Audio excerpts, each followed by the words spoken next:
কোন রাজা বাদশা যদি আল্লাহর আইনের বিরুদ্ধে আইন করে সেই রাজা বাদশাকে বলা হয় তাগুত। কোন রাষ্ট্রপতি যদি আল্লাহর আইনের বিরুদ্ধে কোন আইন জারি করে সেই রাষ্ট্রপতি হবে তাগুত। কোন প্রধানমন্ত্রী যদি আমার আল্লাহর আইনের বিরুদ্ধে কোন আইন জারি করে সেই প্রধানমন্ত্রীকে বলা হবে তাগুত।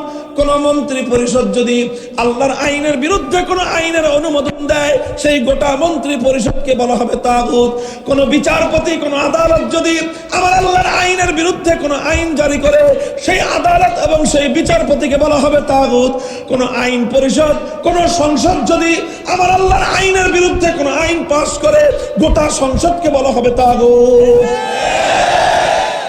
আল্লাহর উপর ঈমান, তাগুতের উপর বিশ্বাস, এই দুটো কোশ্চিন কেন একত্রিত হতে পারে না? রাত আর দিন যেমন একত্রিত হতে পারে না, আলো আর অন্ধকার যেমন এক জায়গায় জমা হতে পারে না, আসমান আর জমিন যেমন একত্রিত হতে পারে না, আল্লাহর উপর বিশ্বাস এবং তাগুতের উপর আস্থা কোশ্চিন কেন একত্রিত হতে পারে না? কোরআন পরিষ্কার পরিষ্কার বলে দিয়েছে, قد تبين الرشد من الغي فمن يكفر بالطاغوت ويؤمن بالله فقد استمسك بالعروة الوثقى। আল্লাহ বলেন যে তাবায়্যানার রুশদ মিনাল গায়্যি, দিবালোকের ন্যায় পরিষ্কার হয়ে গিয়েছে কোনটা সঠিক পথ, কোনটা ভুল পথ, কোনটা হেদায়েত, কোনটা গুমরাহি, এটা পরিষ্কার, দিবালোকের মতো পরিষ্কার। ফামান ইয়াকফুর বিত-তাগুতি ওয়া ইউমিন বিল্লাহ, যে ব্যক্তি তাগুতকে অস্বীকার করবে আর আল্লাহর উপর ঈমান রাখবে সে ব্যক্তি একমাত্র সঠিক পথের অনুসারী বলে বিবেচিত হবে। অর্থাৎ শুধু আল্লাহর উপর ঈমানদার হলেই বলা হয় নাই, দুটো কথা বলা হয়েছে।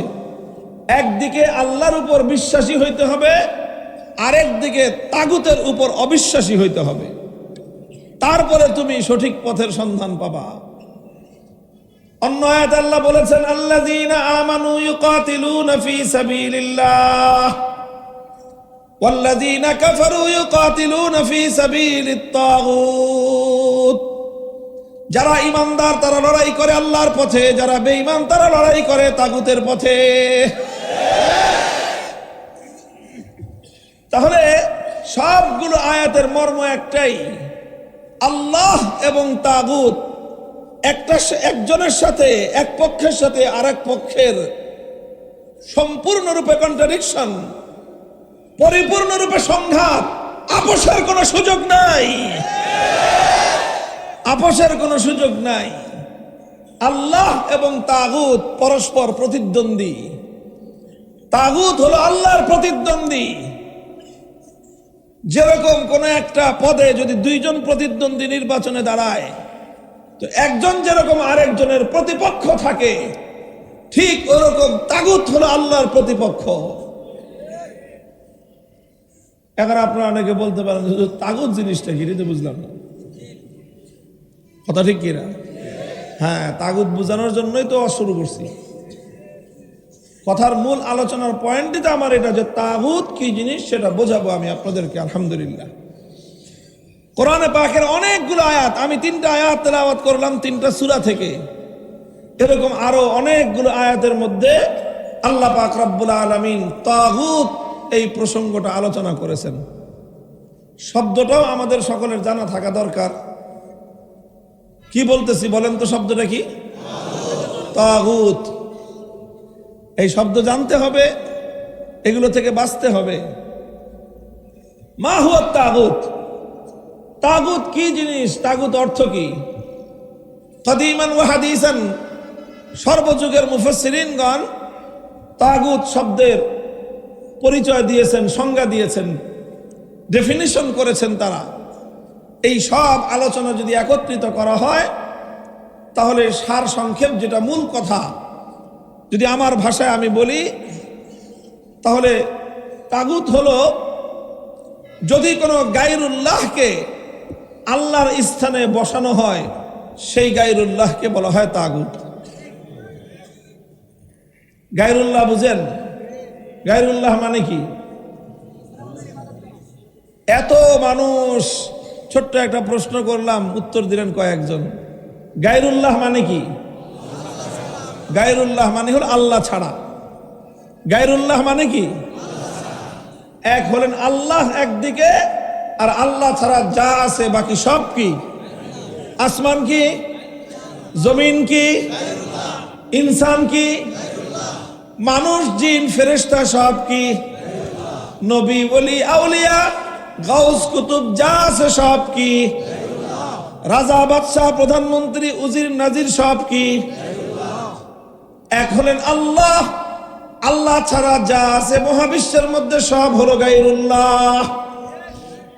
যে কোনো গায়রুল্লাহকে যদি তুমি আল্লাহর স্থানে বসাও, যে কোনো গায়রুল্লাহকে যদি আল্লাহর আসনে বসানো হয়, সেই গায়রুল্লাহকেই বলা হয় তাগুত। সেই গায়রুল্লাহকে বলা হয় তাগুত। যেরকম দৃষ্টান্ত দেই, ইবাদতের মালিক একমাত্র কে? মহাবিশ্বের মধ্যে ইবাদতের উপযুক্ত একমাত্র লা ইলাহা ইল্লাল্লাহ, নেই কোনো মাবুদ এক আল্লাহ ছাড়া। তাহলে মাবুদ একমাত্র কে? তাহলে ইবাদত একমাত্র কার? এখন কেউ যদি আল্লাহকে বাদ দিয়ে অন্য কোন গায়রুল্লাহর পূজা করে, ইবাদত করে, তাহলে সেই গায়রুল্লাহটাকে বলা হবে তাগুত। যেরকম সে যুগে মানুষ আল্লাহকে বাদ দিয়ে লাত মানাত উজ্জা হুবালের ইবাদত করত, পূজা করত, সেই যুগে লাত মানাত উজ্জা হুবাল এগুলা ছিল তাগুত। আজকের যুগে মানুষ লাত মানাত উজ্জা হুবালের পূজা করে না। আজকের যুগের মানুষ দুর্গা, সরস্বতী, কালী ইত্যাদি দেবদেবতার পূজা করে। সুতরাং আল্লাহকে বাদ দিয়ে মানুষ যখন দুর্গার পূজা করলো, দুর্গাকে বলা হয় তাগুত। আল্লাহকে বাদ দিয়ে মানুষ যখন সরস্বতী, কালী দেবতার পূজা করলো, এই সকল মূর্তিগুলোকে বলা হয় তাগুত।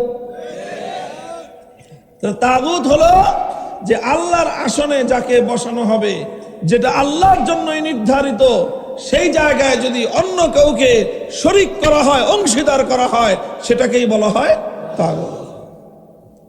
বুঝতে পারলেন? তাহলে ইবাদত একমাত্র কার? আল্লাহর ইবাদতের মধ্যে অন্য যাকে যে শরীক করবে সেই হলো তাগুত। এটাকে বলা হয় তাওহীদ। কি বলা হয়? তাওহীদ মানে হলো একত্ববাদ। একত্ববাদ এবং তাওহীদ এটা হলো ঈমানের সবচেয়ে গুরুত্বপূর্ণ কথা। তাওহীদ হলো ঈমানের শেকড়, তাওহীদ হলো ঈমানের জড়, তাওহীদ হলো ঈমানের মূল। ইবাদতের মালিক একমাত্র কে? এটাকে বলা হয় তাওহীদ ফিল ইবাদাহ। এটাকে বলা হয় ইবাদতের মধ্যে আল্লাহর একত্ববাদ। ইবাদতের মধ্যে আল্লাহর একত্ববাদ। এই একত্ববাদে বিশ্বাস করতে হবে যদি কেউ কোনো ব্যক্তি ঈমানদার হতে চায়। ইবাদতের মধ্যে যেরকম আল্লাহকে এক এবং অদ্বিতীয় বিশ্বাস না করলে কোনো মানুষ ঈমানদার হতে পারে না, ঠিক তদ্রূপ আল্লাহ পাকের তাওহীদের আরো দিক রয়েছে। তার মধ্যে একটা গুরুত্বপূর্ণ দিক হলো তাওহীদ ফিল হাকিমিয়া। তাওহীদ ফিল হাকিমিয়ার অর্থ হলো এই মহাবিশ্বের মধ্যে, সৃষ্টি জগতের মধ্যে চূড়ান্তভাবে, সর্বোচ্চভাবে আইন করার, বিধান দেওয়ার একমাত্র মালিককে। আইন করার অধিকার একমাত্র আল্লাহ। চূড়ান্তভাবে বিধান দেওয়ার অধিকার একমাত্র আল্লাহ। এখন আল্লাহ যেই বিধান দিবেন, আল্লাহ যে আইন করবেন, আল্লাহর আইনের জায়গায় যদি অন্য কোন গায়রুল্লাহ আইন করে, সেই গায়রুল্লাহকে বলা হয় তাগুত। যেরকম আল্লাহর জায়গায় অন্য কারো ইবাদত করা হলে তাকে বলা হবে তাগুত, ঠিক তদ্রূপ আল্লাহর আইনের জায়গায় অন্য কেউ যদি আইন করে তাকেও বলা হবে তাগুত। তোমাকে একমাত্র আল্লাহকেই যেরকম ইবাদত করতে হবে, একমাত্র আল্লাহকেই মাবুদ বিশ্বাস করতে হবে, অন্যথায় তুমি ঈমানদার হতে পারো না। ঠিক তদ্রূপ তোমাকে চূড়ান্তভাবে একমাত্র আল্লাহকেই আইনদাতা মানতে হবে। আল্লাহর জায়গায় অন্য কোন মানুষকে, কোন লোককে যদি কেউ আইনদাতা বিশ্বাস করে, সে ব্যক্তি ঈমানদার হতে পারে না। মুহতারাম হাজিরিন, এটা খুব গুরুত্বপূর্ণ কথা, খুব গুরুত্বপূর্ণ কথা, ঈমানের সাথে সংশ্লিষ্ট। আজ এই ঈমানের বিষয়টা মুসলমানদের কাছে পরিষ্কার না থাকার কারণে হাজার হাজার লক্ষ লক্ষ নয়, কোটি কোটি মুসলমান তারা নামধারী ঈমানদার, কোরআনের ভাষায় ইয়াজউমুনা আন্নাহুম আমানু, তারা দাবি করে ঈমানদার, অথচ প্রকৃত অর্থে সব হলো বেঈমান। কারণ আচ্ছা বলেন তো, একজন মানুষ যদি প্রতিদিন দিনের 24 ঘন্টার মধ্যে 23 ঘন্টা 55 মিনিট আল্লাহর ইবাদত করে আর শুধুমাত্র 5 মিনিট সে দুর্গার পূজা করে, এই ব্যক্তি ঈমানদার না বেঈমান? কেন?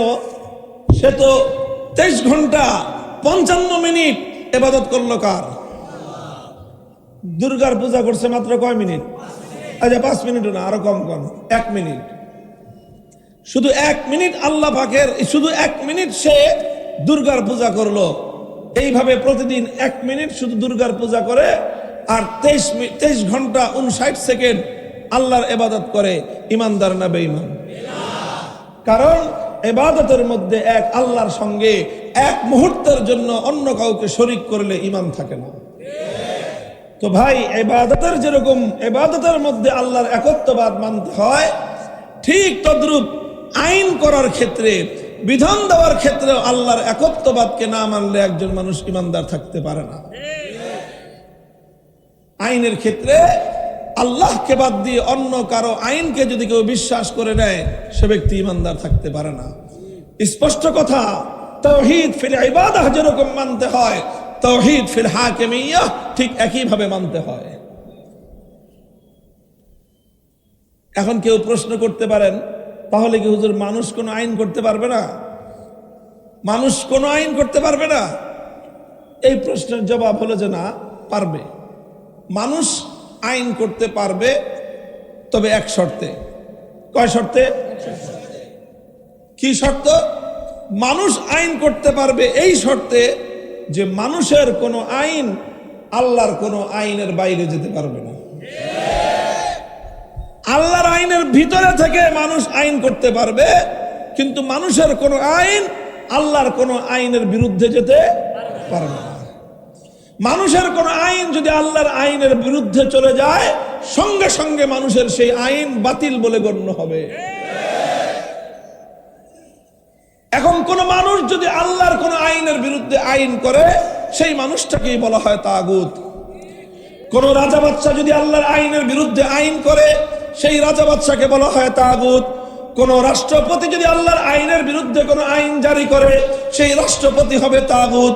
কোন প্রধানমন্ত্রী যদি আমার আল্লাহর আইনের বিরুদ্ধে কোন আইন জারি করে, সেই প্রধানমন্ত্রীকে বলা হবে তাগুত। কোন মন্ত্রী পরিষদ যদি আল্লাহর আইনের বিরুদ্ধে কোন আইনের অনুমোদন দেয়, সেই গোটা মন্ত্রী পরিষদকে বলা হবে তাগুত। কোন বিচারপতি, কোন আদালত যদি আমার আল্লাহর আইনের বিরুদ্ধে কোন আইন জারি করে, সেই আদালত এবং সেই বিচারপতিকে বলা হবে তাগুত। কোন আইন পরিষদ, কোন সংসদ যদি আমার আল্লাহর আইনের বিরুদ্ধে কোন আইন পাস করে, গোটা সংসদকে বলা হবে তাগুত। ঈমানদার হতে চাইলে আল্লাহকে একক মানতে হবে।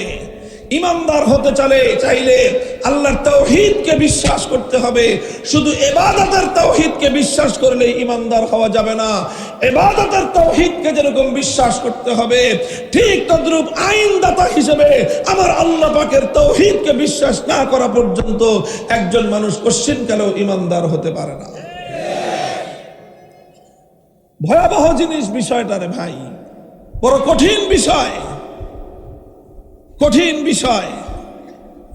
আজ আপনি তালাশ করে দেখেন, আপনার বাংলাদেশের কথাই বলি, অন্য দেশের কথা নাই বললাম। এই বাংলাদেশে আদালতে যান, যে কোনো একটা বিচার নিয়ে আপনি যান, আপনার টাকা চুরি হয়েছে, সম্পদ চুরি হয়েছে, চোরের বিরুদ্ধে মামলা করেন। আপনি ডাকাতির শিকার হয়েছেন, ডাকাতের বিরুদ্ধে মামলা করেন। আপনার নিকটজন কেউ খুন হয়েছে, খুনের বিরুদ্ধে মামলা করেন। আপনার নিকটজনের কাউকে কেউ আঘাত করেছে, জখম করেছে, এই আঘাত এবং জখমের বিরুদ্ধে আপনি মামলা করেন। আপনি যে কোনো মামলা করেন আদালতে, আদালত বিচার করবে কি করবে না? চোরের কিভাবে বিচার করবে? আল্লাহ যে আইন দিয়েছেন, আল্লাহর আইন দিয়ে চোরের বিচার করবে না মানুষের বানানো আইন দিয়ে চোরের বিচার করবে? ডাকাতের বিচার করবে ঠিক, ডাকাতের বিচার আল্লাহর বানানো আইন দিয়ে করবে না আল্লাহর আইনের বিরুদ্ধে মানুষের বানানো আইন দিয়ে করবে? আপনার খুন হয়েছে, খুনের বিচার আল্লাহর দ্বারা আইন অনুযায়ী করবে না আল্লাহর আইনের বিরুদ্ধে মানুষের বানানো আইন দিয়ে বিচার করবে? আল্লাহ বলতেছেন, যারা আল্লাহর আইনের জায়গায় অন্য কারো আইন দ্বারা বিচার চায় তারা সবাই তারাই তাগুতের গোলাম, তারা তাগুতের উপর বিশ্বাসী, তারা কোশ্চিন কারো ইমানদার হতে পারে না।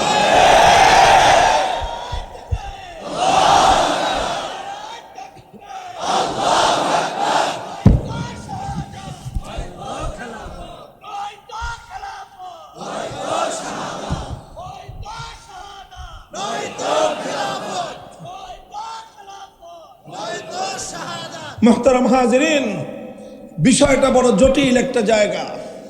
আমি প্রথমেই বলেছি আলোচনা আমি লম্বা করব না, কিন্তু এই যে কথা, এই কথা তো আজ আমাদের কেউ বলে না, কেউ বলে না। মানুষ যে এক মহা বিপদের মধ্যে আছে। আমরা এই বিপদে শুধু আপনি না, সাধারণ মানুষ না, গোটা দেশের সব মানুষ এই বিপদের মধ্যে আছে।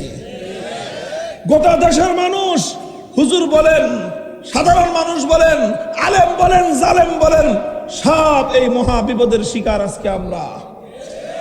মুসলিম জাতির মধ্যে এই অভিশাপ ছিল না।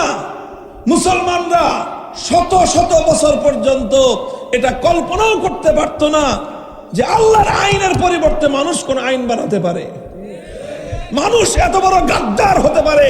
মুসলমানদের এটা জানাই ছিল না।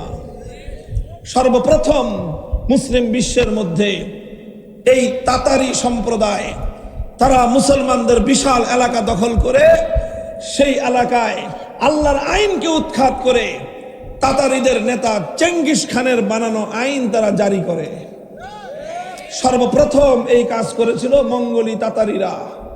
মুজাহিদিন ইসলাম লড়াই করেছে, রক্ত দিয়েছে, জীবন দিয়েছে, লক্ষ লক্ষ মুসলমান শাহাদাত বরণ করেছে। এক মুহূর্তের জন্য আল্লাহর আইনের পরিবর্তে মানব রচিত আইনকে তারা মেনে নেয় নাই। শাইখুল ইসলাম ইবনে তাইমিয়া রাহমাতুল্লাহি আলাইহি ছয় বার কারারুদ্ধ হয়েছেন। জীবনের দীর্ঘ সময় তিনি কারাগারে কাটিয়ে দিয়েছেন। জীবনের সুখ আর আনন্দগুলোকে কোরবানি করে দিয়েছেন। কোন গায়রুল্লাহর আইনের সামনে মাথা নোয়ার নাই। এভাবে লড়াই করে, যুদ্ধ করে, সংগ্রাম করে আবার তাতারিদেরকে পরাস্ত করে আবার ইসলামের শাসন তারা ফিরিয়ে এনেছেন। তাতারিরা কিছু ধ্বংস হয়েছে, কিছু মুসলমান হয়ে গিয়েছে, তওবা করে ভালো হয়ে গিয়েছে। আবার সেই মুসলমানদের যুগে, মুসলমানদের সময়ে আল্লাহর আইন ফিরে এসেছে। এইভাবে আবার খেলাফতে ওসমানিয়া চলেছে। শত শত বছর পর্যন্ত উম্মতে মুসলিমার মধ্যে আইন ছিল কার? সমাজে আইন চলত কার? সালতানাতে ওসমানিয়া আইন চলত কার? এই গোটা ভারতবর্ষের সালতানাতে মুগলিয়া আইন চলত কার? খেলাফতে বনু উমাইয়া আইন চলত কার? খেলাফতে বনু আব্বাসিয়া আইন চলত কার? সারা মুসলিম বিশ্বে আইন চলত কার? কারণ মুসলমানরা এই কথা কল্পনাই করতে পারত না যে আল্লাহর আইনের জায়গায় কোন মানুষের আইন চলতে পারে। কিন্তু এরপরে আসলো 18 শতাব্দী। 18 শতাব্দীতে এসে এই পশ্চিমা বিশ্ব তারা মুসলমানদের উপর আগ্রাসন পরিচালনা করলো। আমাদের এই ভারত উপমহাদেশ দখল করে নিল ব্রিটিশ সাম্রাজ্যবাদী শক্তি। ফ্রান্স, ইটালি সাম্রাজ্যবাদী শক্তি মুসলমানদের আফ্রিকা, এশিয়ার, মধ্য এশিয়ার বিশাল অঞ্চল দখল করে নিল। আর এই দখল করেই তারা ক্ষান্ত হলো না। তারা সবচেয়ে জঘন্য যে কাজটা করলো সেটা হলো মুসলিম জাতির উপর থেকে তারা আল্লাহর আইন সরিয়ে দিয়ে তাদের বানানো আইন চাপিয়ে দিল। এই ভারতবর্ষে আল্লাহর আইন উৎখাত করে ব্রিটিশ প্রবর্তিত আইন তারা চাপিয়ে দিল। এভাবে মুসলমান জাতির উপর যখন ব্রিটিশের আইন চেপে বসলো, 1803 সালে শাহ আব্দুল আজিজ মুহাদ্দিস দেহলভী রাহমাতুল্লাহি আলাইহি একটা ফতোয়া জারি করলেন।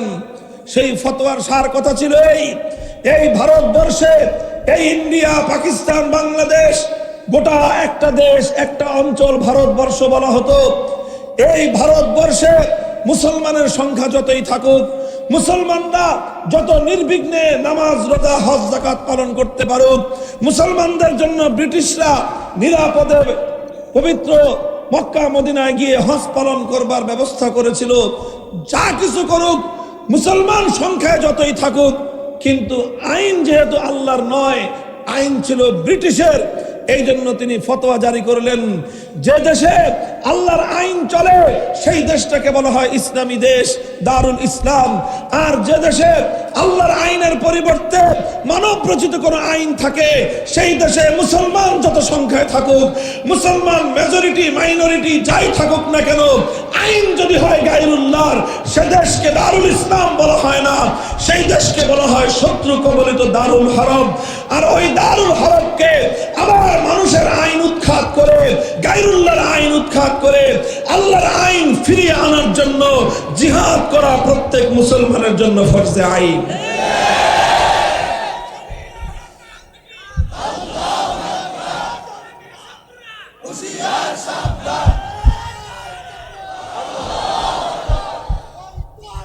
মুহতারাম হাজিরিন, 1803 সালে তিনি এই ফতোয়া দিলেন।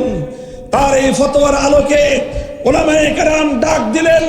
1831 সালে বালাকোটের রণাঙ্গনে জিহাদ হলো। সৈয়দ আহমদ রহমতুল্লাহ আলাইহি আল্লাহর জমিনে দারুল ইসলাম কায়েম করার জন্য শাহাদাত বরণ করলেন।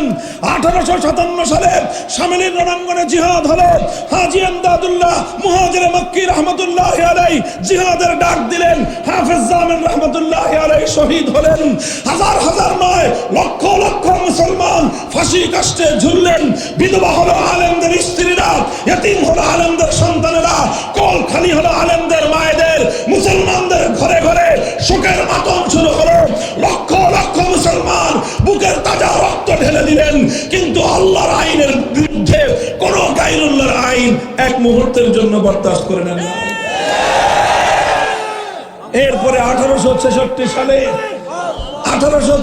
সালে প্রতিষ্ঠিত হলো দারুল উলুম দেওবন্দ। 80 বছর সংগ্রাম চলল। সংগ্রাম করলেন শাইখুল হিন্দ মাহমুদ হাসান দেওবন্দি রহমতুল্লাহ আলাইহি। পরিচালিত হলো তাহরিকে রেশমি রুমাল, পরিচালিত হলো তাহরিকে খেলাফত আন্দোলন। আন্দোলনের মধ্য দিয়ে, সংগ্রামের মধ্য দিয়ে 80 বছরের নিরবচ্ছিন্ন সংগ্রামের পর ব্রিটিশরা আমাদের দেশ ছেড়ে যেতে বাধ্য হলো। 1947 সালে ব্রিটিশের হাত থেকে আমাদের এই জন্মভূমি, এই মাতৃভূমি স্বাধীন হলো। স্বাধীন যখন হয়, তখন এই গোটা ভারতবর্ষে হিন্দু এবং মুসলমান প্রধান দুই জাতি বসবাস করত। প্রশ্ন ছিল দেশটা কিভাবে স্বাধীন হবে। হিন্দুরা বলল যে গোটা দেশ একসাথে থাকুক, অনেক বড় দেশ হবে, আমরা অনেক শক্তিশালী হব। আর হিন্দুরা যেহেতু সংখ্যায় বেশি ছিল, মুসলমানরা সংখ্যায় হিন্দুদের চেয়ে কম। গোটা ভারত মেলালে, ভারত, পাকিস্তান, বাংলাদেশ মেলালে সংখ্যায় হিন্দুরা মেজরিটি, মুসলমানরা মাইনরিটি। এই জন্য হিন্দুরা চিন্তা করলো সংখ্যায় দেশ বেশি হবে, দেশ আমাদের হাতে থাকবে। কাজেই তারা চাইলো একটা দেশ। মুসলমানরা চিন্তা করলো, অধিকাংশ মুসলমানরা চিন্তা করলো এত বড় দেশ দিয়ে আমরা কি করব, এত বড় দেশের দরকার আমার নাই। আমরা ছোট্ট দেশ চাই, হোক সেটা ছোট্ট দেশ, হোক সেটা দুর্বল দেশ, মানচিত্রের দিক থেকে ছোট হতে পারে, কিন্তু আমরা এমন একটা দেশ চাই যে দেশের আইন হবে আল্লাহর আইন, যে দেশের সংবিধান হবে আল কোরআন। এটার জন্য মুসলমানদেরকে অনেক ত্যাগ স্বীকার করতে হয়েছে, অনেক রক্ত দিতে হয়েছে, অনেক জীবন দিতে হয়েছে। লক্ষ লক্ষ মুসলমানকে বাধ্যতার ভিটামাটি ছাড়তে হয়েছে। কোটিপতি মুসলমানেরা রাতারাতি সব ছেড়ে দিয়ে হিজরত করে, সফর করে মুসলমানদের এলাকায় চলে এসে পথের ভিখারিতে পরিণত হয়েছে। আসতে গিয়ে কেউ আপনজনকে হারিয়েছে, কেউ সন্তান হারিয়েছে, কেউ ভাই হারিয়েছে, কেউ বোন হারিয়েছে, কেউ স্বামী হারিয়েছে, কেউ স্ত্রী হারিয়েছে। মুসলমানদের রক্তের উপর দিয়ে স্বাধীন হয়েছিল একটা দেশ। উদ্দেশ্য ছিল সে দেশে আল্লাহর আইন, কোরআনের রাজ কায়েম হবে। এর জন্য মুসলমানরা অনেক মূল্য দিয়েছে। গোটা ভারতের মুসলমানদেরকে মূল্য দিতে হয়েছে। মূল্য দিয়েছে পাঞ্জাবের মুসলমানরা, মূল্য দিয়েছে সীমান্ত প্রদেশের মুসলমানরা, মূল্য দিয়েছে বেলুচিস্তানের মুসলমানেরা, লাহোর থেকে করাচি পর্যন্ত সব মুসলমানরাই জীবন দিয়েছে, রক্ত দিয়েছে, মূল্য দিয়েছে।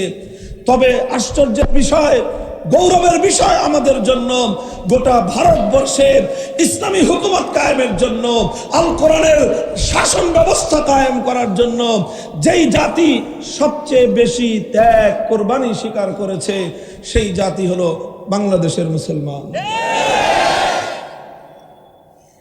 আজ থেকে প্রায় 80 বছর আগের কথা বলতেছি।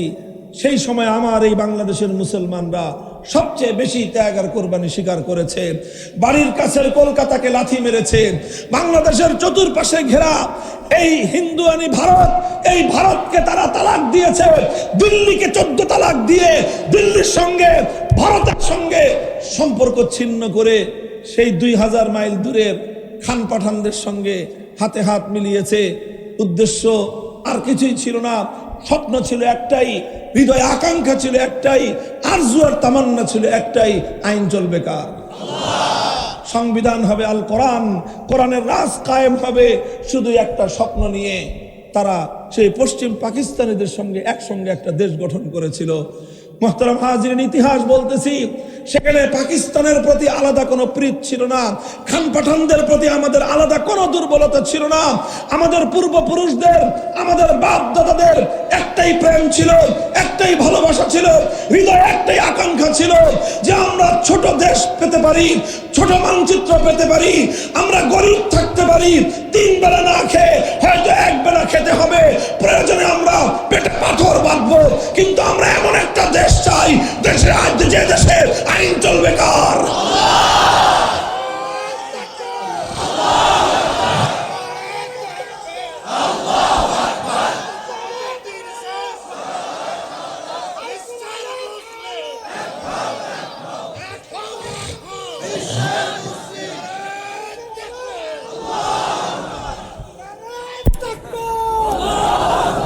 মুহতারাম হাজিরিন, এটা এক মর্মান্তিক ইতিহাস বললাম।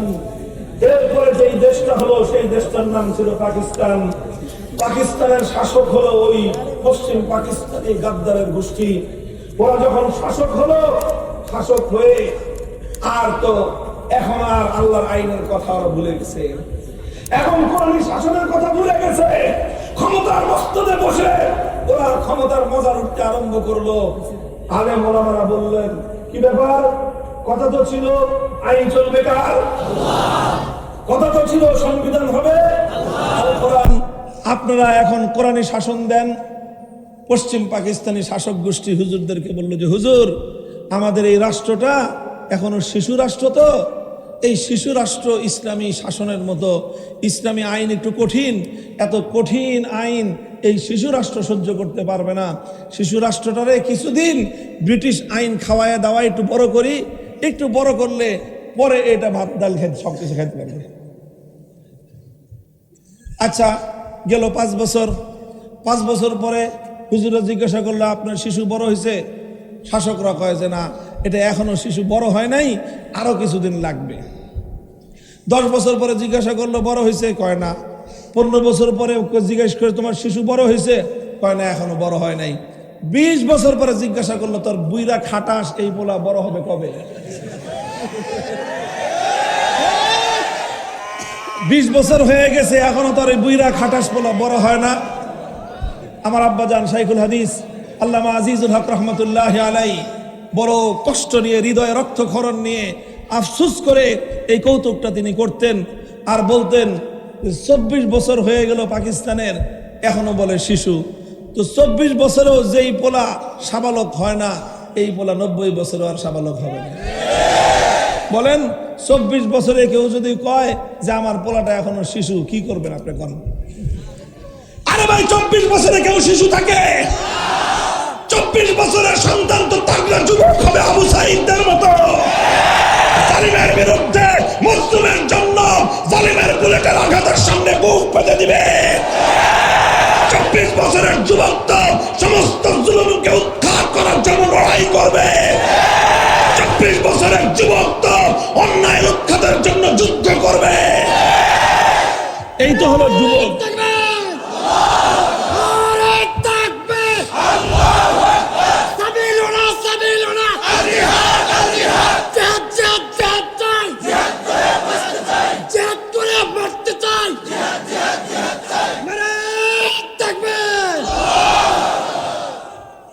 যেভাবে তারা 24 বছর পর্যন্ত জাতির সঙ্গে বিশ্বাসঘাতকতা করেছে, 24 বছর পর্যন্ত গাদ্দারি করেছে। আলেম ওলামাদের কাছে তারা বলেছিল, যদি ইসলামী রাষ্ট্র হয় কিভাবে দেশ চলবে, আপনারা শাসনতন্ত্র সংবিধান তৈরি করে দেন। সমস্ত ওলামায়ে কেরাম ঐক্যবদ্ধ হয়ে, সমস্ত মাযহাবের ওলামায়ে কেরাম ঐক্যবদ্ধ হয়ে, দেওবন্দের ওলামায়ে কেরাম, বেরলভী ওলামায়ে কেরাম, আহলে হাদিস ওলামায়ে কেরাম, লামাযহাবী ওলামায়ে কেরাম, সমস্ত ভেদাভেদ ভুলে গিয়ে সমস্ত আলেমরা ঐক্যবদ্ধ হয়ে কিভাবে একটা দেশ আল কোরআন অনুযায়ী 21 শতাব্দীতে চলতে পারে তার সুন্দর রূপরেখা তৈরি করে তার রাষ্ট্রের সামনে উপহার দিয়েছিলেন। কিন্তু পশ্চিম পাকিস্তানি শাসক গোষ্ঠী এরা গাদ্দার, এরা বিশ্বাসঘাতকতা করেছে জাতির সঙ্গে বারবার। অথচ লক্ষ লক্ষ মুসলমান ভিটে মাটি ছেড়েছিল, লক্ষ লক্ষ মুসলমান বাপদাদা 14 পুরুষের কোটি কোটি টাকার সম্পত্তি ছেড়ে দিয়ে পথের ভিখারি হয়েছিল শুধুমাত্র একটা স্বপ্ন নিয়ে, একটা দেশ হবে যে দেশে আইন চলবে কার? চিন্তা করতে পারেন তাদের হৃদয়ে কত আশা ছিল, আল্লাহর আইনের কোরআনের রাষ্ট্র দেখার কি তামান্না, আর অন্তরের মধ্যে কেমন আকাঙ্ক্ষার আরজু তাদের ছিল। অথচ এই চোরের দল বিশ্বাসঘাতক পশ্চিম পাকিস্তানি স্বৈর শাসকরা 24টা বছর পর্যন্ত এই সকল সরল প্রাণ মুসলিম ইমানদারদের সঙ্গে বিশ্বাসঘাতকতা আর গাদ্দারি করে গেছে। যেহেতু তারা গাদ্দারি করেছে, বিশ্বাসঘাতকতা করেছে, পরিণাম ভালো হয় নাই, পরিণাম ভালো হয় নাই। দেশের মানুষ তাদের বিরুদ্ধে হয়েছে। এই সময়ে 1970 সালে এই বাংলাদেশ জুড়ে একজন নেতা, বিরাট নেতার আবির্ভাব ঘটল, যিনি 47 সালে এই দেশের মানুষকে বলেছিলেন যে মুসলমানদের জন্য আলাদা রাষ্ট্র গঠন করি। 47 সালে তিনি ছিলেন মুসলিম লীগার, 47 সালে তিনি মুসলিম লীগ করতেন, আর এদেশের মানুষের ঘরে ঘরে গিয়ে বলেছিলেন মুসলমানদের জন্য আলাদা দেশ না হলে মুসলিম জাতির উন্নতি হবে না, মুসলমানদের জন্য আলাদা দেশ না হলে কোরআনের শাসন হবে না।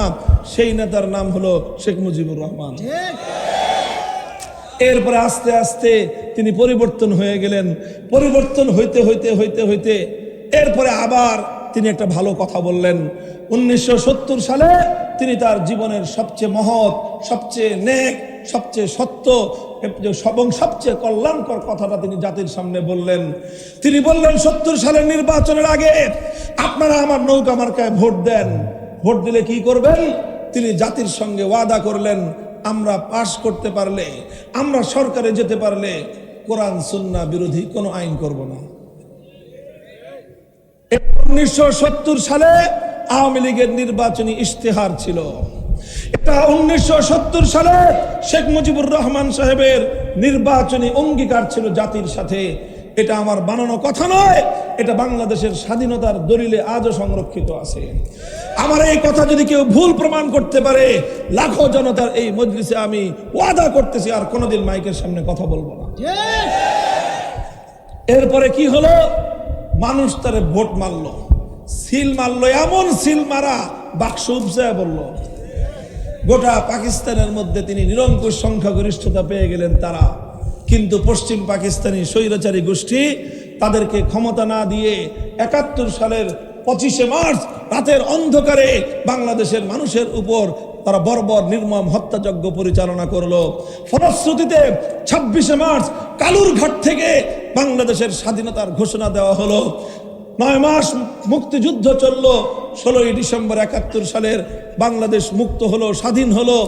আর এই 9 মাস পরে শেখ মুজিবুর রহমান সাহেব তিনি পশ্চিম পাকিস্তানের কারাগারে বন্দী ছিলেন, সেখান থেকে তিনি মুক্তি পেলেন। মুক্তি পেয়ে গেলেন লন্ডনে। আর এই সময় তার সঙ্গে যোগাযোগ হলো ভারতের প্রধানমন্ত্রী শ্রীমতী ইন্দিরা গান্ধীর। ইন্দিরা গান্ধী তখন তাকে বলে দিল, বাংলাদেশে যাওয়ার সময় আমার কাছ থেকে একটা চিরকুট নিয়ে যাবা, তিনি একটা চিরকুটের মধ্যে কয়েকটা পয়েন্ট লিখে দিলেন।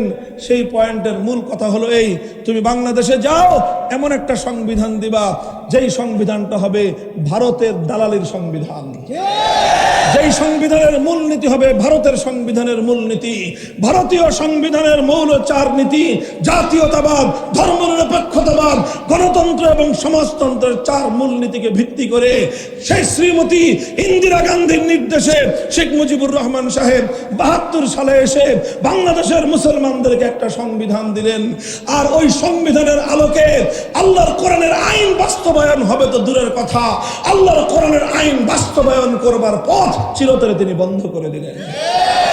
অথচ 70-এর নির্বাচনের আগে জাতির সঙ্গে তিনি ওয়াদা করেছিলেন, পাশ করতে পারলে কোরআন সুন্নাহ বিরোধী কোনো আইন করবেন না।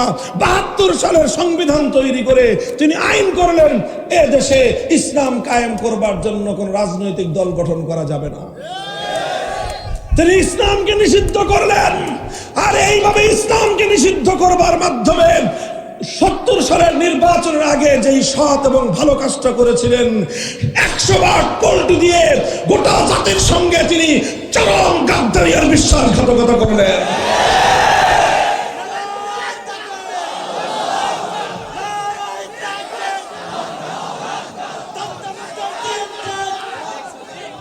মুহতারাম হাজিরিন, কোন ব্যক্তির বিরুদ্ধে সমালোচনা করা আমার উদ্দেশ্য নয়, শুধুমাত্র ইতিহাসটুকু বলে যাওয়া আমার উদ্দেশ্য। যে যেটা ভালো করেছেন ভালোটার প্রশংসা করি, খারাপ যেটার জন্য গোটা জাতিকে খেসারত দিতে হয়েছে সেটার সমালোচনা করা আমার ইমানি দায়িত্ব। 72-এর সেই সংবিধানের কারণে আজ স্বাধীনতার 50 বছর পর পর্যন্ত বাংলাদেশের কোন মুসলমান পাক্কা ঈমান নিয়ে এদেশে বসবাস করবার সুযোগ নাই। বলবেন কেমনে সুযোগ নাই? এই যে আপনাদেরকে প্রথমে আমি প্রশ্ন করেছিলাম, ওই প্রশ্ন দুইটা এবার জমা দেন আবার আমার কাছে। ওই প্রশ্ন দুইটা মনে আছে? আমি জিজ্ঞাসা করেছিলাম আপনাদের এই হাজার হাজার মানুষের মজমায় কেউ কি আছেন এমন যে মন্দিরে গিয়ে দুর্গার পূজা করেন? একটা মানুষ পাওয়া গেছে? একটা মানুষ পাওয়া যায় নাই। পরবর্তী দ্বিতীয় প্রশ্ন করেছিলাম, এমন কেউ কি আছেন যে যারা প্রচলিত আদালতে গিয়ে বিচার চান? আপনাদের হিসাব মতে কমপক্ষে 20% মানুষ পাওয়া গেছে যারা আদালতে গিয়েছে বিচার চাইতে। কথা বলেন। আরে ভাই, যেতে হয়েছে, আমারও যেতে হয়েছে, আপনাদেরও যেতে হয়, ঠেকলে তো সবারই যেতে হয়। কথা বলেন ঠিক না বেঠিক?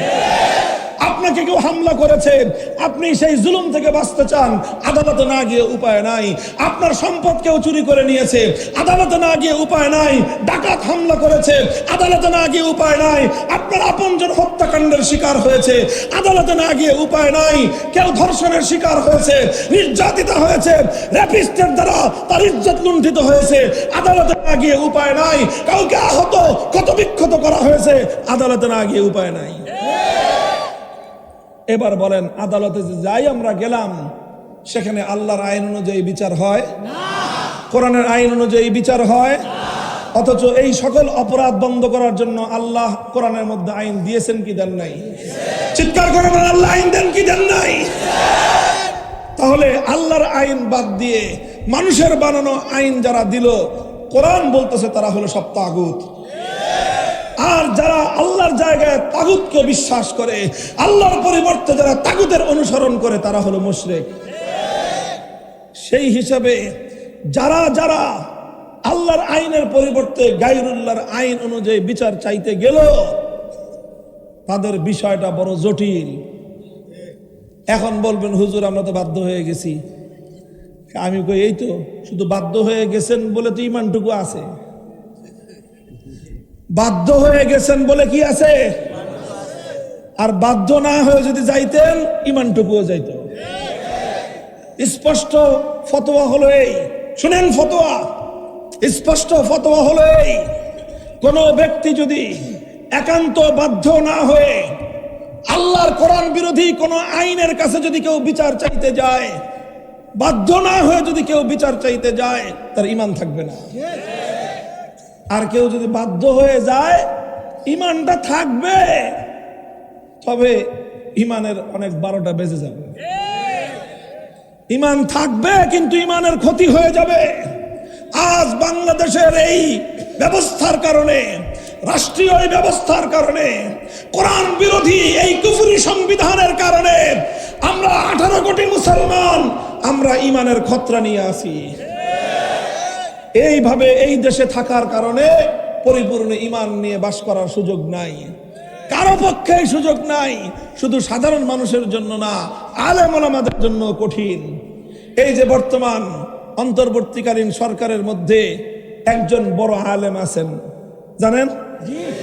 অনেক বড় আলেম তিনি একজন মুহাদ্দিস, সময়ের অন্যতম শ্রেষ্ঠ মুহাদ্দিস, বাংলাদেশের প্রাচীনতম মাদ্রাসা জিরি মাদ্রাসার তিনি শাইখুল হাদিস আল্লামা ডক্টর আফম খালিদ হোসেন সাহেব।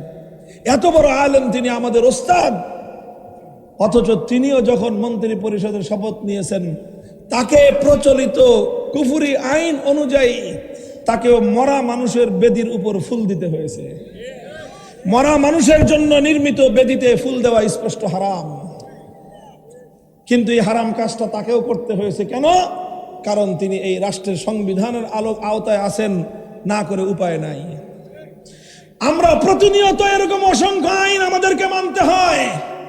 এই যে 16ই ডিসেম্বর আসতেছে না, বিজয় দিবস, এই 16ই ডিসেম্বরে বাংলাদেশের সেনানিবাস ক্যান্টনমেন্টে একটা শিখা অনির্বাণ আছে।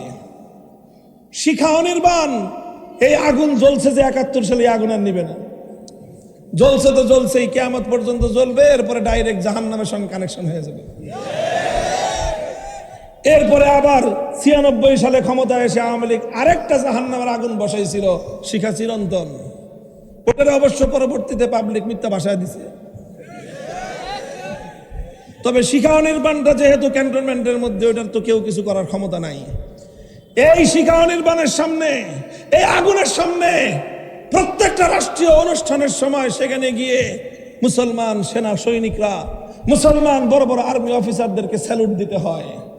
আগুনের সামনে এভাবে শ্রদ্ধা জানানো স্পষ্ট শিরক, অথচ করতে হয়, না করলে উপায় নাই, কারণ এটাই দেশের আইন, এটাই দেশের আইন।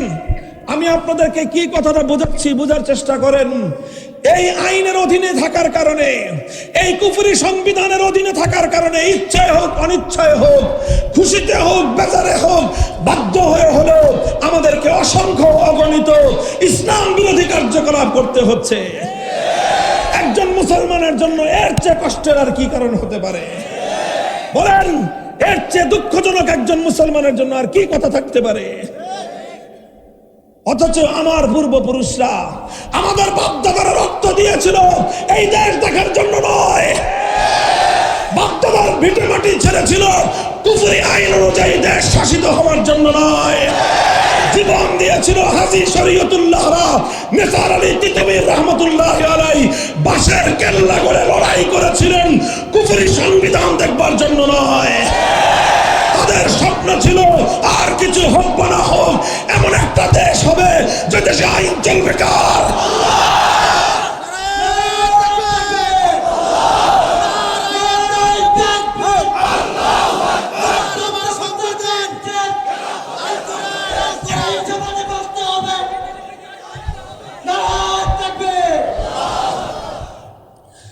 ভাই, কথা তো সংক্ষিপ্ত বলার কথা ছিল,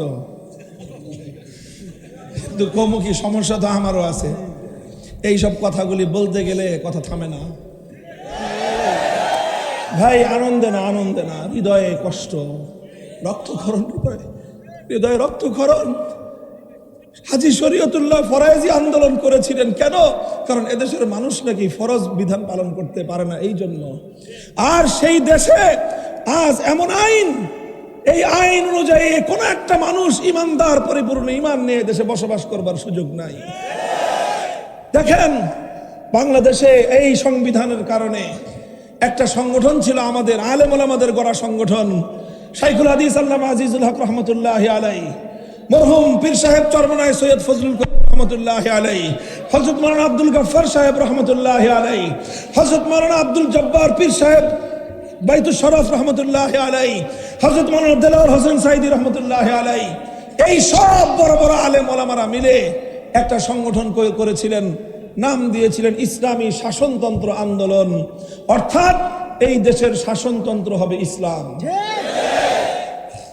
যখন 2006 সালে 1/11-এর পরে নির্বাচন কমিশন আইন করলো, এদেশে রাজনীতি করতে হলে নির্বাচন কমিশন থেকে নিবন্ধন নিতে হবে। ইসলামী শাসনতন্ত্র আন্দোলনের তৎকালীন নেতৃবৃন্দ তারা নিবন্ধনের জন্য আবেদন করলেন। নির্বাচন কমিশন বলে দিল, ইসলামী শাসনতন্ত্রের জন্য নির্বাচন কমিশন নিবন্ধন দিবে না। কেন দিবে না?